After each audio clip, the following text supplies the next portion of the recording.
What's up guys, Everything Apple Pro here, and I'm so excited to finally be making this video. Apple's been making iPhones for 10 years already. If you've been using them since the original, it has been 10 years. It's really hard to believe. And that's why in this video, I wanted to make a little anniversary, a look back and compare Apple's latest iPhone X, the amazing iPhone X, to the original. What started it all? The genuine first generation iPhone. And there are so many things to talk about. That's why I wanted to geek out and really get into detail about what's changed in 10 years, because sometimes you really think about it, you're like, what's really changed? But I wanted to break it down in this video. The new iPhone X is actually spectacular. It's amazing. It's everything I wanted it to be, but there were some humble beginnings here. So let's start with the actual unboxing. The boxes have even changed over time. Before, they used to be big and bulky, partly due to the accessories, which were large, but opening it up, you'd find plastic inside, and it wasn't as neatly organized as it is now. Still, it had that genuine Apple feeling,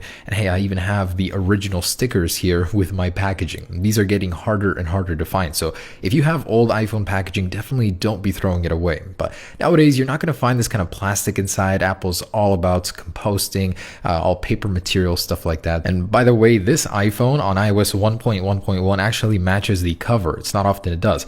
Also, I noticed something. The original iPhone had a time of 942 versus 941 on the newer one. What's up with that? Not really sure. So that's the original iPhone packaging. The new one, I'm sure you're all familiar with. There's probably a million videos out on YouTube, but it is still a special experience opening it up. Everything is packaged so neatly. It gives you a little sneak peek at that Apple ecosystem. It starts at the box and moves on from there. So I would definitely argue that these things haven't changed much. Yes, the iPhone X has become flatter, thinner, larger, but the overall design, the shape, the side curvature, everything is the same. And I love that the iPhone X has returned to its original form where you can almost use it with one hand. The original iPhone was so tiny you could definitely reach anywhere on that display with one finger, but overall I'd say both are very comfortable devices. The iPhone X is certainly true to its nature, being very comfortable and a slippery, sleek design, much like the original iPhone. At the time, most phones had keyboards and pop-out, fold-out features. It was so different than the competition. It's also kind of a cool coincidence that the original iPhone does have a sleek stainless steel border on the front of the phone. At the time, it matched Apple's aesthetics, but it's cool that the iPhone X also has a stainless steel border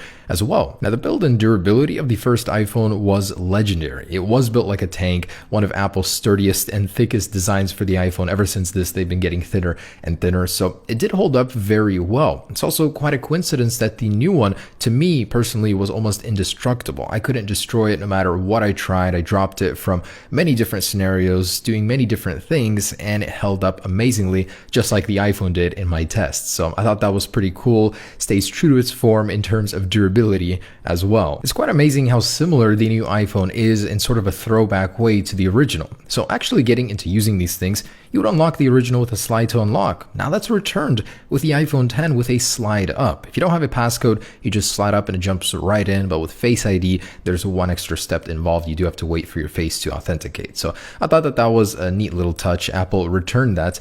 And it gets even better. Since this is a 10th anniversary iPhone, Apple did include the original wallpaper, but an improved version of it, of the Earth wallpaper. I thought that was cool. Also, there are 19 wallpapers on the first iPhone and on the new one, exactly 19. Now, the power buttons on both of these are incredibly comfortable to use. Apple made the new one on the iPhone X longer, easier to press, and the first one was just on the top, so it was pretty comfy. Passcode situation on the original was pretty dire, just a 4-digit passcode. On the new one, you had Face ID. So definitely a huge difference in terms of security. Now, ever since the first iPhone, the distinguishing feature of an iPhone was the home button. That's been removed on the iPhone X. I guess replaced by the top notch. You can instantly identify it's an iPhone X by that, but it's a bit interesting life without a home button. The gestures, I gotta say, are amazing. They have made transitioning from a home button state to a no home button state so much easier. And I'd even say it's hard for me to go back to a home button after seeing how much easier it is to live with an iPhone X. For example, the original iPhone, you kind of see how this is a flawed logic. You have to wait for the app to close, the animation to finish before you could switch.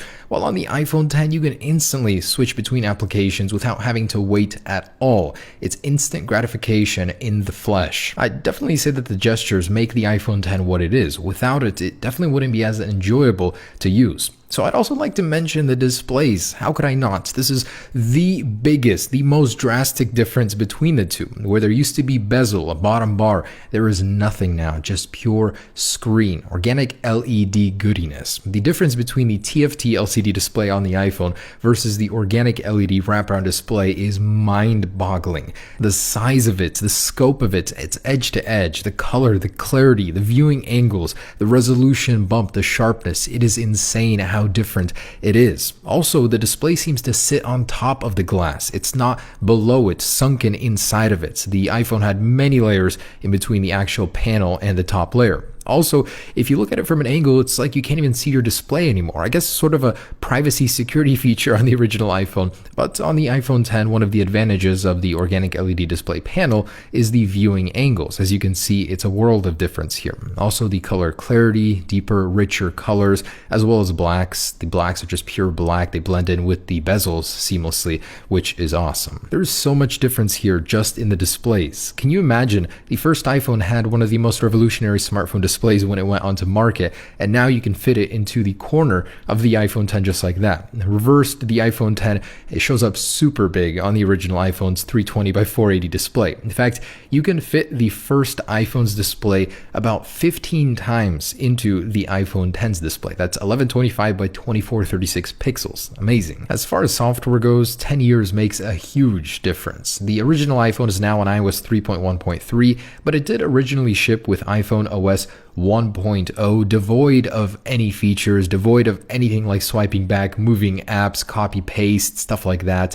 You couldn't even take a screenshot. The calculator, though, was superior. It didn't get that issue where quickly typing in 1 plus 2 plus 3 gave you a wrong answer. Eventually, on iOS 3.1.3, it did get a lot of the features like copy and paste, which a lot of Android competitors at the time already had, but it was good to have on iOS, and screenshots finally came around. Now in iOS 11.0, it is so much better. Living with this firmware is better. Yes, it's buggy, so much buggier than the original, but it's faster, it's fluid, and it only gets better as Apple adds more and more features. It's so awesome to follow up on the updates in general. So in terms of actual raw power, there also is a huge difference here. A Samsung made chip that was 0.4 gigahertz that could handle stuff like this. I mean, it is so terrible.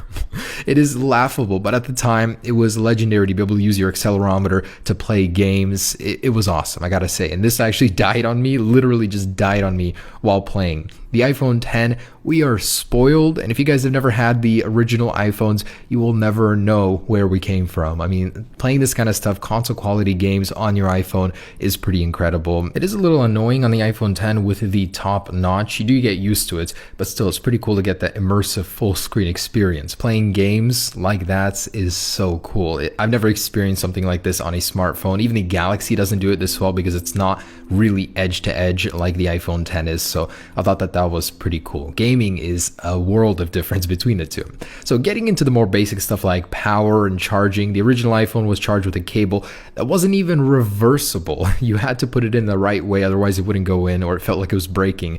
Now we have this fancy wireless charging on the iPhone X that has made my life so much more convenient. Actual battery power between the two, the first iPhone didn't even last a day. Many people had to charge it twice throughout the day. Now my iPhone X comfortably lasts an entire day and more if I really start to conserve. And comparing actual cameras is very fun. Back in the day when the iPhone just had a camera, that's it. It had a camera. That was the only spec it needed. No autofocus, no flash, no video, just a 2 megapixel camera. Actually comparing these images is pretty mind-blowing, seeing the difference between them. Although the original isn't too bad, it just seems super foggy. Like there is a film of fog over every picture you take. There's no detail, color, or life in any of the photos you take. Now on the iPhone X, it's perfectly suited to take a great picture every single time. All of these settings are automatically adjusted on the fly. Even selfies are possible now without front-facing camera. You don't have to reverse your phone every single time. It's just amazing how far we've come in the camera game alone, and I think Apple is pretty close to being on top with their cameras.